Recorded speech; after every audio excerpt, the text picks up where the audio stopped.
Renungan Harian. Suara Hati. Topik: kegelapan bukan berarti kutukan. Nas renungan hari ini, Yohanes 9 ayat 6 dan 7. Setelah ia mengatakan semuanya itu, ia meludah ke tanah, dan mengaduk ludahnya itu dengan tanah, lalu mengoleskannya pada mata orang buta tadi dan berkata kepadanya, "Pergilah, basuhlah dirimu dalam kolam Siloam." Siloam artinya, yang diutus.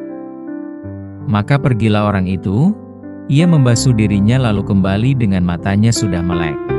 Saudaraku, ketika kita sedang menghadapi suatu masalah, kita cenderung sibuk bertanya, bagaimana bisa terjadi? Atau, siapa yang salah? Padahal tidak semua kejadian buruk yang menimpa seseorang, dikarenakan kesalahan kita atau dikarenakan dosa yang dilakukan.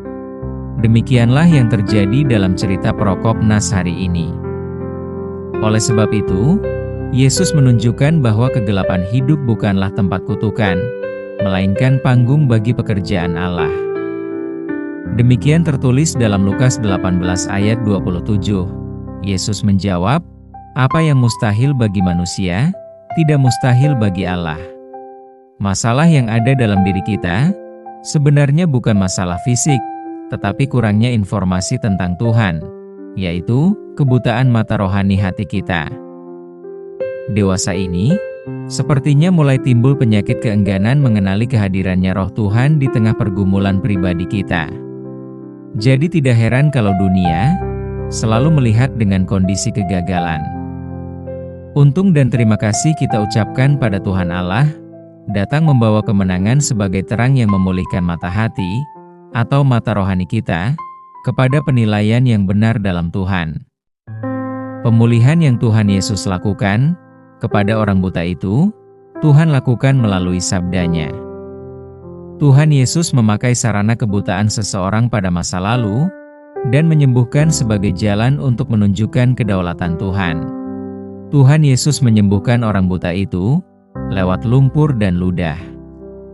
Tuhan Yesus mengerjakan sebagai Sang Pencipta yang membentuk kembali bagian hidup kita yang rusak, persis seperti saat Allah menciptakan Adam dari debu tanah.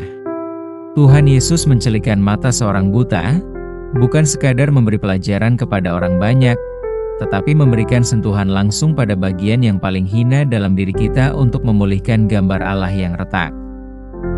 Meski cara Tuhan sering terasa tidak masuk akal bagi kita, percayalah bahwa tangan Tuhan terus dan sedang merajut identitas baru bagi kita dari dalam hati kita, hingga terpancar karakter Tuhan dalam diri kita.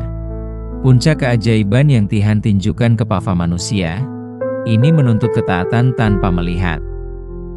Seperti si buta yang harus meraba-raba menuju kolam Siloam dengan lumpur di matanya, kita pun dipanggil untuk melangkah sebelum melihat bukti.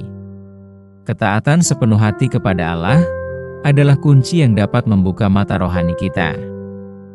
Saat kita bersedia mematuhi perintahnya, pemulihan total pun akan terjadi. Yakinlah bahwa Tuhan Yesus sanggup mengubah kegelapan hidup kita menjadi terang pujian baginya. Terpujilah Tuhan kita Yesus Kristus. Amin.